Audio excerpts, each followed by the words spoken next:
¿Qué es lo primero? Bueno, este es el primero. No, ya en varios días de diciembre, ¿verdad? Vamos 6. ¿Qué es lo primero que se le viene a la mente? Navidad. Jesús. Navidad. Jesús, Navidad. ¿Qué otra cosa? Cuando llega diciembre. ¿Qué otra cosa? ¿Qué otra cosa se le viene a la mente? Se acaba el año. Se está acabando el año, Se dice. acaba el año ahí. Sí. Los regalos. Comida. Mira, yo no lo quería decir directo. No me acuerdo cuál era la propaganda o la promoción que veíamos ayer, que era larga la promoción y por ningún lado se mencionaba a Jesús. Por ningún lado se mencionaba a Intercambio regalos, también hay que estar Regalo, pensando eso, regalo. intercambio. Ya se están Ok. haciendo los trabajos. Diciembre, que los salones también de los subir de Viene de peso. aquí la de la iglesia. Me van a estar llamando, si no es que no lo han llamado ya. Bien. Vamos a ver una serie de eventos a lo largo del mes que de manera cronológica presentan la venida de Cristo, el nacimiento de Cristo. Y hoy vamos a ver la primera parte. Vamos a abrir nuestra Biblia en 1 de Timoteo, capítulo 3, versículo 14.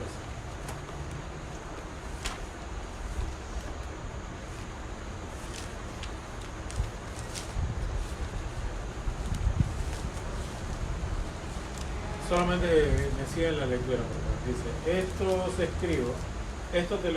esto te escribo, aunque tengo la esperanza de ir pronto a verte, para que si tardo, sepas cómo debes conducirte en la casa de Dios, que es la iglesia del Dios viviente, columna y baluarte de la verdad. E indiscutiblemente, grande es el misterio de la piedad. Dios fue manifestado en carne, justificado en el Espíritu, visto de los ángeles, predicado a los gentiles, creído en el mundo, recibido arriba en gloria. Oremos. Te alabamos, Señor, y te damos gracias por la bendición de la vida, porque nos ha permitido estar aquí en tu casa nuevamente. Gracias porque en este tiempo tenemos la oportunidad de hacer especial énfasis, Señor, en tu venida, en tu primera venida, en donde podamos recordar y celebrar, Señor, ese evento que marca un antes y un después en la historia de la humanidad. Te ruego, Señor, la dirección de tu Santo Espíritu para que juntos podamos entender la verdad que hoy quieres compartirnos, Señor, y que sobre todo sea para la gloria de tu nombre y la edificación de nuestro reino. En tu Hijo Jesucristo. Amén. La carta de Timoteo, las cartas a Timoteo, son muy usadas en los seminarios teológicos como cartas de capacitación a pastores. Y de hecho es para los fines lo que fue la carta. ¿Por qué? Porque era Pablo, ¿verdad?, que escribe la carta, que era, por decirlo así, el pastor viejo, ¿no? Y estaba dirigido a Timoteo, que era la generación de relevo, ¿no? Sería la segunda generación después de la ascensión de Cristo. Y entonces el pasaje que acabamos de leer es parte de la instrucción que le da Pablo a Timoteo, ¿verdad? Y con su usual saludo, ¿verdad?, teniendo la esperanza de que pronto iría a verlo, dice que mientras él llega, él sí quiere hacerle la siguiente salvedad, de que sepas cómo debes conducirte en la casa de Dios. ¿Okay? Planteamiento a rajatabla categórico, ¿verdad? Nosotros debemos tener una manera de conducirnos como iglesia. Nosotros no podemos ser igual al resto del mundo, ni comportarnos bajo los mismos parámetros, o los mismos estándares del mundo. Por eso nuestra vestimenta no debe ser la misma, o no debe ser la que es consecuente con nuestro vocabulario no debe ser consecuente o estandarizado al de este mundo. No puede ser. ¿Por qué? Porque si nosotros fuimos llamados al cuerpo de Cristo, a la iglesia del Señor, nosotros tenemos una razón, un propósito especial, diferente, distinto. Entonces el apóstol Pablo le hace referencia a Timoteo en ese sentido. Sepa que usted debe tener una forma de conducirse en la casa de Dios. ¿Y qué es la casa de Dios? ¿Qué es la casa de Dios? Lo dice él mismo, ¿no? Sepas cómo debes conducirte en la casa de Dios, que es la iglesia del Dios viviente, columna y baluarte de la verdad. Ok, entonces, uno, nos tenemos que conducir de alguna manera, pero ¿cómo nos vamos a conducir o consecuencia de qué nos vamos a conducir? Bien, resulta que la iglesia de Dios es columna y baluarte de la verdad. ¿Cuál es la función de la columna? Sostener. ¿Ah? Sostener. Punto. Sostener. Bueno, aunque ya en este tiempo, principalmente en las bodas y en las actividades, las fiestecitas de 15 años siempre hacen ¿cómo se llama? Unas figuras de columna que no sostienen, son más bien de adorno solamente. Pero el concepto original de la columna es de sostener.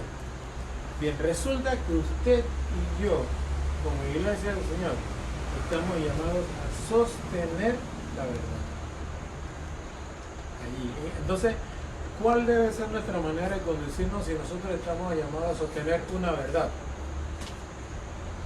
Si nosotros no nos comportamos no sabemos conducir, mal vamos a poder sostener esa verdad. Y una verdad que vamos a ver más adelante, ¿verdad? Y baluarte. ¿Qué es un baluarte? Preciado. ¿Alguien más tiene un significado? ¿O qué más se le ocurre a usted que pueda hacer baluarte? ¿Cómo?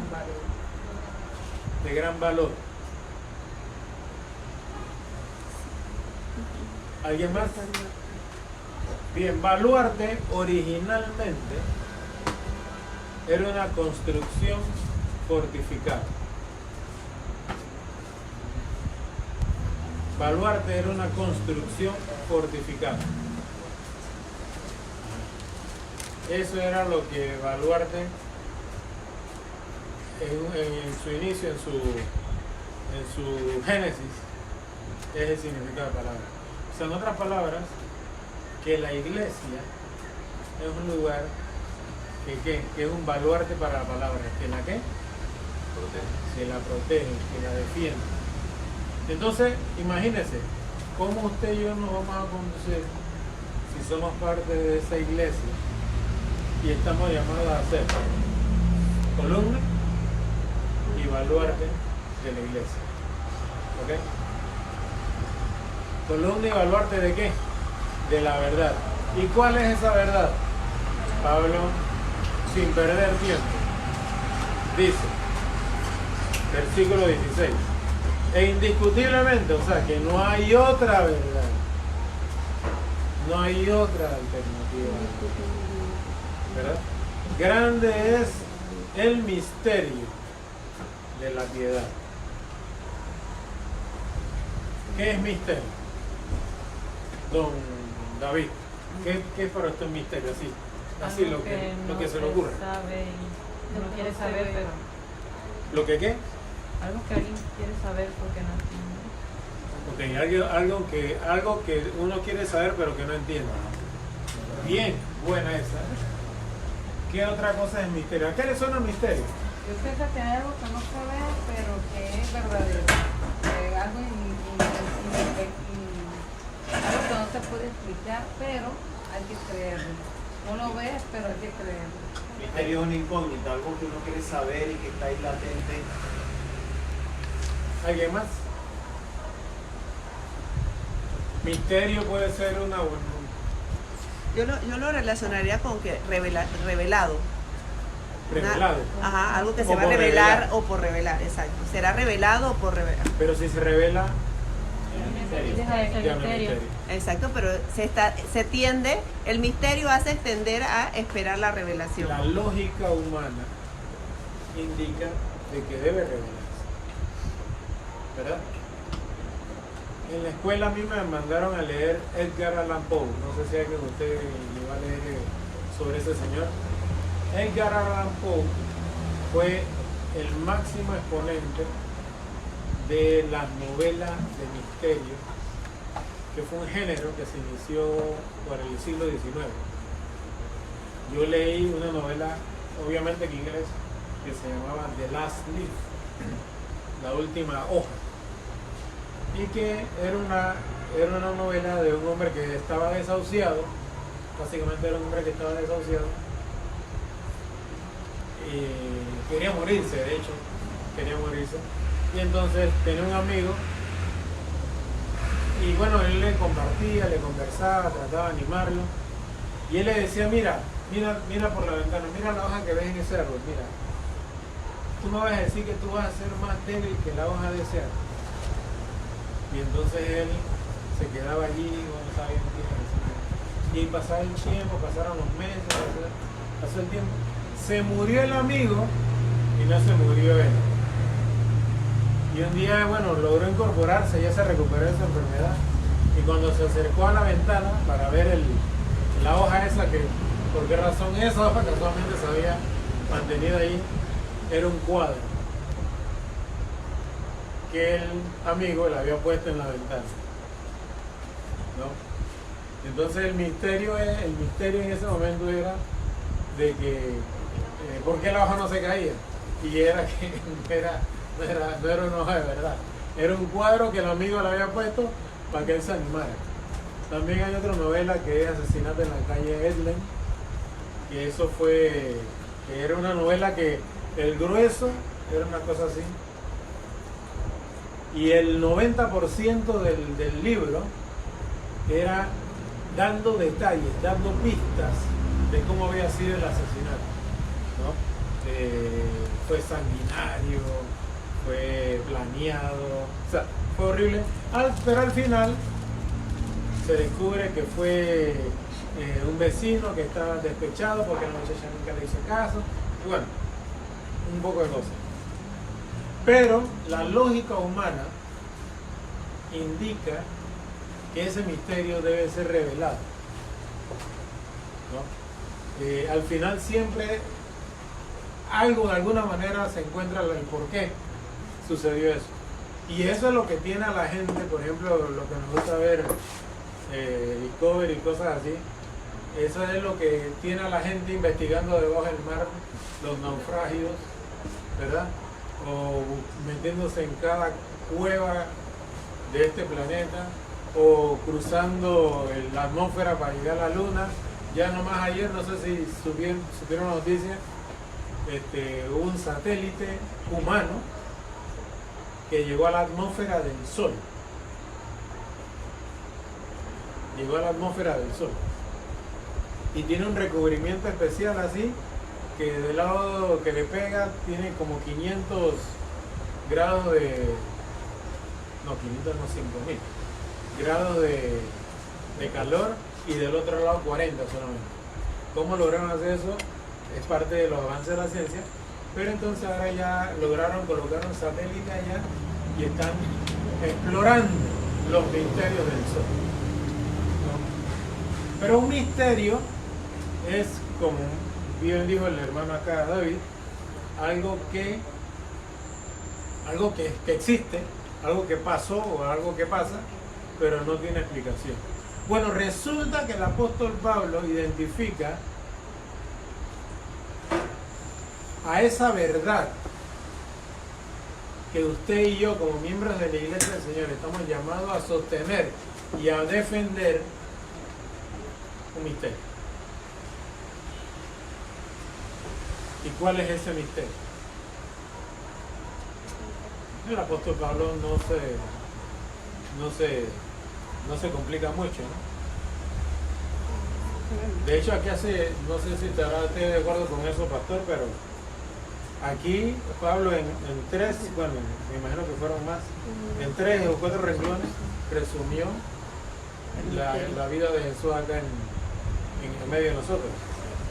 Dice, Dios fue manifestado en carne, justificado en el Espíritu, visto de los ángeles, predicado a los gentiles, creído en el mundo, recibido arriba en gloria.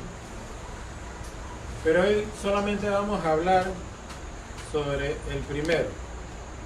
Dios fue manifestado en carne. ¿Qué resulta? Antes, cuando veníamos en el carro, yo le preguntaba ahí qué le venía a ella, qué le venía a ella a la cabeza así en la Navidad. Así fue que te pregunté, la Navidad, ¿no? ¿Cuál es la palabra Navidad que te digo? ¿Qué se celebra? ¿Qué? ¿Y qué se celebra en Navidad? Ah, que se celebra en Navidad.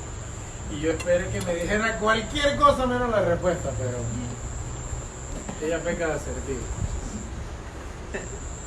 Así le salió natural la encarnación. ¿Quién pensó en encarnación celebrando Navidad? ¿Quién piensa en encarnación? Hablamos de regalos, de comida, de fiesta,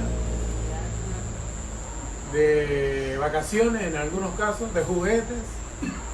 Pero ¿a quién piensa en encarnación? Y yo le dije que cónchale, pero yo quería conversar más largo contigo de eso. Buenísimo. La prédica privada para Ya me la desarmó. Pero es que es eso. La única razón por la cual el nacimiento de Jesús es diferente al resto de los miles de millones de nacimientos que ha habido es porque Él fue encarnado de un ser espiritual. Punto. Entonces le pregunté para ver si pegaba en una, ¿no? Esa la ponía difícil. Y explícame eso de encarnación.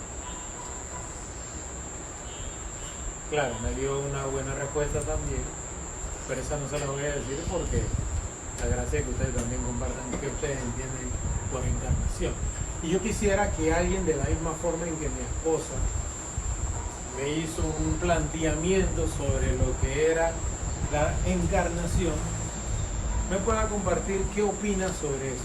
¿Qué explicación usted le da a la encarnación de un ser espiritual a un ser en carne? A ver.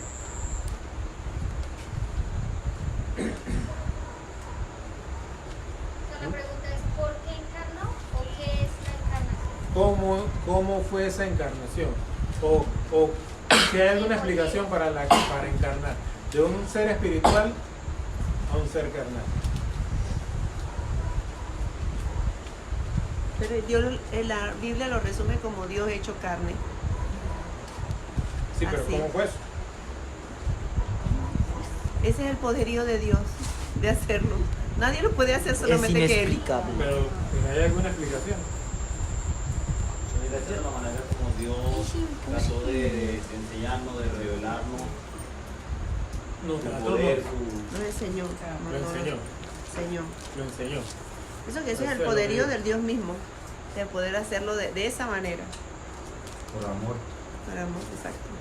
Esa es la razón. Esa es la motivación de él. Y- Pero ¿cómo fue eso? O sea, ¿qué explica? ¿Cómo tú puedes explicar llegar de un ser espiritual a una persona carnal? en carne. Porque estamos celebrando la encarnación. Punto. Eso es lo que estamos celebrando. Porque ni siquiera nació en un palacio. Es más, nadie se dio cuenta de que había nacido. Los pastores se enteraron después. Los magos tenían idea, ¿verdad? Ni Herodes, mucho menos él. Y que se imaginó que era la competencia, ¿no? Bueno, hermano, pero cuando Dios hizo al hombre, lo hizo a su imagen y semejanza. Entonces, al hacer a Dios mismo ese hombre, se manifestó como hombre, ya lo había hecho dentro de hacernos hombre. Entonces, creo que ya por lo menos tenía la forma y la manera de hacerlo. Hermano, no hay explicación. No hay explicación. ¿Ah? Es un misterio. Por eso es un misterio. Es un misterio. Y hermano, resulta que usted está llamado a sostener como columna y a defender un misterio.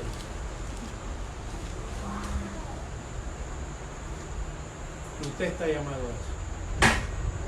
eso. A sostener, hermano. ¿Cómo uno sostiene la palabra, hermano? ¿Cómo uno la sostiene? Por fe. Vamos para allá. ¿Cómo la sostiene? ¿Cómo nos sostiene? Dice el apóstol Pablo que la iglesia de Dios está llamada a sostener la palabra. ¿Qué hace uno a sostener? Este púlpito está sosteniendo mi celular. ¿Qué pasa con eso? Mantenerla, decirla. A mantenerla, decirla, que la gente vea, que la gente la vea. Puede ser. ¿Cómo? Sí, Tiene que dar testimonio, dice ella. obedecen la palabra, si no la obedecen la gente no la cree. Y a defenderla. ¿Por qué defenderla? ¿Ha sido atacada la palabra de Dios? ¿Cuándo fue la última vez que usted escuchó un ataque a la palabra de Dios? A ver. Todos los días, en todo momento. Sí. En todo Ayer. momento, un momento, Ayer fue la última que escuché. hoy yo escuché. En todo momento, yo digo que la gente se queja por la naturaleza. Por lo menos hoy, que esa lluvia que no sé qué. Que escuché a una persona hablar así. O sea que ellos no tienen ese mismo pensar. Bien, hermano, de conocer la palabra. resulta que usted y yo estamos llamados a sostener y a defender una cosa que no podemos explicar.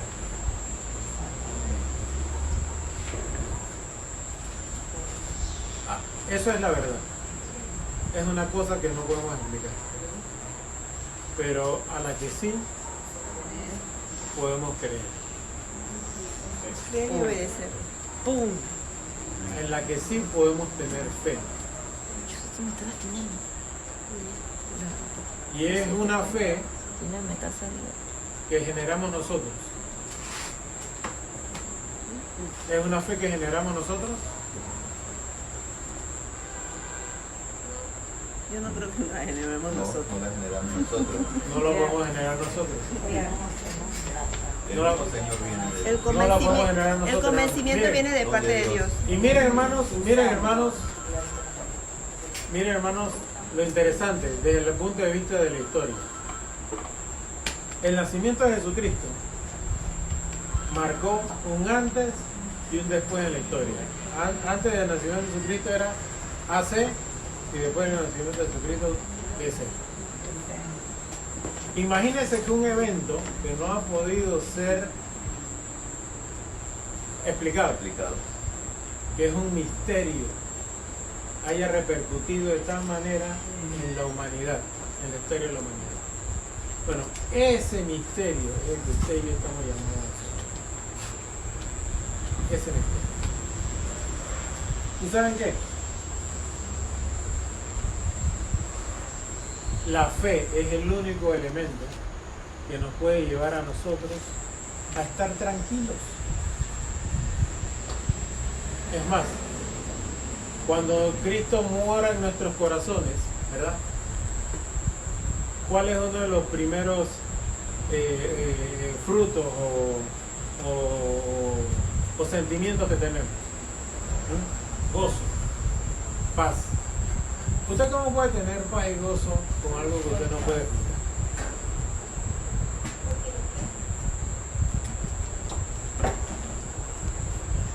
Porque Él vive en nosotros. Porque vive en nosotros, correcto. Él es el que pone ese gozo, Él es el que pone esa paz en nuestra vida. El punto, hermano, es que esa es la razón por la cual nosotros celebramos. Pero sigamos un poquito más adelante, ¿verdad? Y nada, esto tiene que tener una explicación por algún lado, ¿no? ¿Por qué? Porque esa es la naturaleza del hombre. Y veamos algunos ejemplos de lo que fue eso. ¿Quién fue la primera persona que preguntó, por lo menos preguntó, sobre cómo iba a nacer Jesús? ¿Recuerdan? ¿Quién fue la primera persona que preguntó por eso?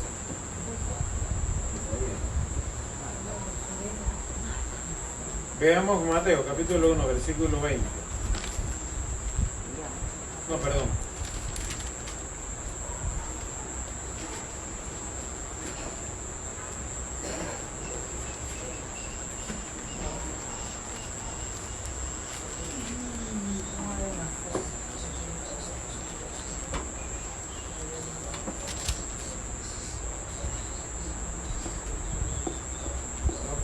Me equivoqué,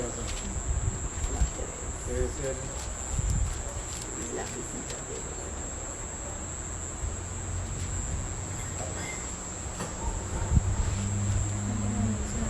De un momentito. Ajá, aquí. Lucas. Lucas 1, versículo 27. ¿Qué dice? Alguien, por favor, que lo lea. A una virgen desposada con un varón que se llamaba José, de la casa de David, y el nombre de la virgen era María. Sigue. Y entrando el ángel en donde ella estaba, dijo: Salve, muy favorecida, el Señor es contigo, bendita tú entre las mujeres. Mas ella, cuando le vio, se turbó por sus palabras, y pensaba que salutación sería esta. Entonces el ángel le dijo: María, no temas, porque has hallado gracia delante de Dios. Y ahora concebirás en tu vientre y darás a luz un hijo, y llamarás su nombre Jesús. Este será grande y será llamado Hijo del Altísimo, y el Señor Dios le dará el trono de David, su padre. Y reinará sobre la casa de Jacob para siempre, y su reino no tendrá fin. Entonces María dijo al ángel: ¿Cómo será esto? Pues no conozco varón. Respondiendo el ángel le dijo: El Espíritu Santo vendrá sobre ti, y el poder del Altísimo te cubrirá con su sombra. Por lo cual también el santo ser que nacerá será llamado Hijo de Dios. Hasta ahí. ¿Quién fue la primera persona que preguntó? María. María. ¿Por qué? Porque en nuestra naturaleza nosotros tenemos una forma natural y normal de hacer las cosas. Y resulta que a María no le hacía clic, ¿verdad? El hecho de que fuera a dar a luz, iba a embarazarse y no había conocido un hombre, ¿no? Hubo otros casos, ¿verdad? En este caso, María muy humildemente explicó: bueno, pero no tengo problema, pero ¿cómo va a pasar? ¿Verdad? ¿Se acuerdan de José? Mateo, capítulo 1.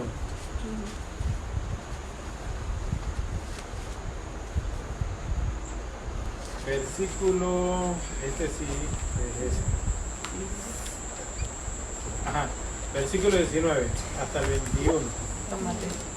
Mateo capítulo 1, versículo 19 al 21. José, su marido, como era justo y no quería infamarla, quiso dejarla secretamente.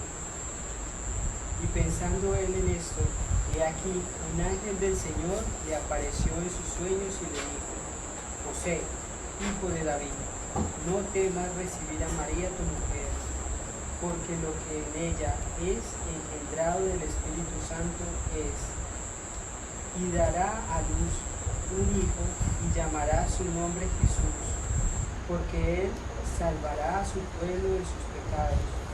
Todo esto aconteció para que se cumpliese lo dicho por el Señor por medio del profeta cuando dijo: He aquí, una virgen concebirá y dará a luz un hijo y llamará su nombre Emmanuel, que traducido es Dios con nosotros. Listo. Gracias, hermanito. José. Y con José hubo la siguiente escena. Imagínense, acá estamos hablando de María. En el Evangelio de Lucas, en la escena con María, ¿quién se le apareció? Nada menos que un ángel. ¿Ok? Y ella estuvo atenta, puso atención y preguntó: okay, ¿cómo voy a hacer esto? Porque no conozco varón. Pero esa era la actitud lógica, ¿verdad?, de la naturaleza humana. Porque así es que así es que nacen los niños. Pero en el caso de ella no iba a ser así.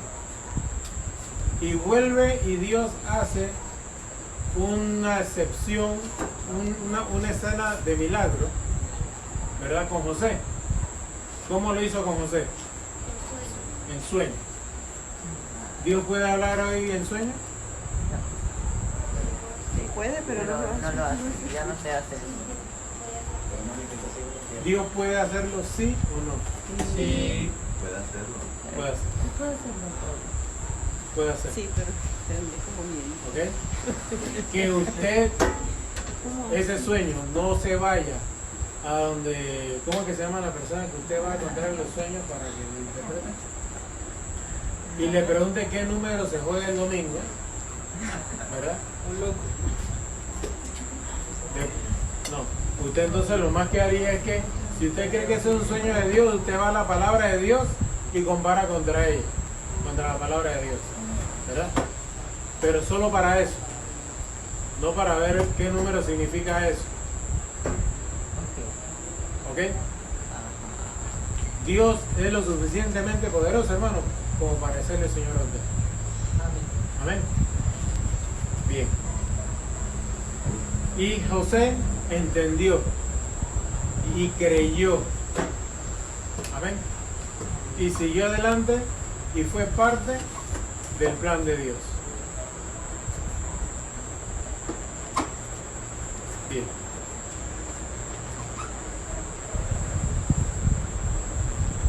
¿Qué hacemos nosotros? Pues somos parte de esta congregación, somos parte del cuerpo de Cristo. Tenemos una verdad que sostener, una verdad que defender. Pero ¿saben qué? ¿Cuál es el combustible que nos va a llevar a nosotros a hacer eso? La fe que tengamos. Venimos, nos congregamos acá, ¿verdad? Seguimos en nuestro diario vivir, pero resulta que estamos llamados a creer en un misterio. Estamos llamados a creer en un misterio. Y estamos llamados a sustentarlo y a defenderlo. ¿Qué otro misterio hay en nuestras vidas? Usted que ha aceptado a Cristo en su corazón. Usted que tiene la oportunidad de aceptar a Cristo en su corazón. Estamos llamados a sustentar. Estamos llamados a defender esa verdad. Entonces, ¿cómo nos conducimos nosotros siendo miembros de la Iglesia de Cristo? La próxima vez que nos pregunten qué celebramos en Navidad, hermano, digamos lo que es la encarnación de Dios. Eso fue lo que pasó. Esa es. Y oremos para que tengamos la oportunidad de compartirles a otros en este tiempo, en estos meses que la gente como decimos en panameño, se puso hablando un poco, ¿verdad? Ojalá, Dios quiera, que también ellos puedan recibir esa porción de fe para que puedan también creer, a pesar de que no puedan explicar el ministerio de la piedad en esta parte del nacimiento, de la encarnación de Dios en nuestro medio. Amén.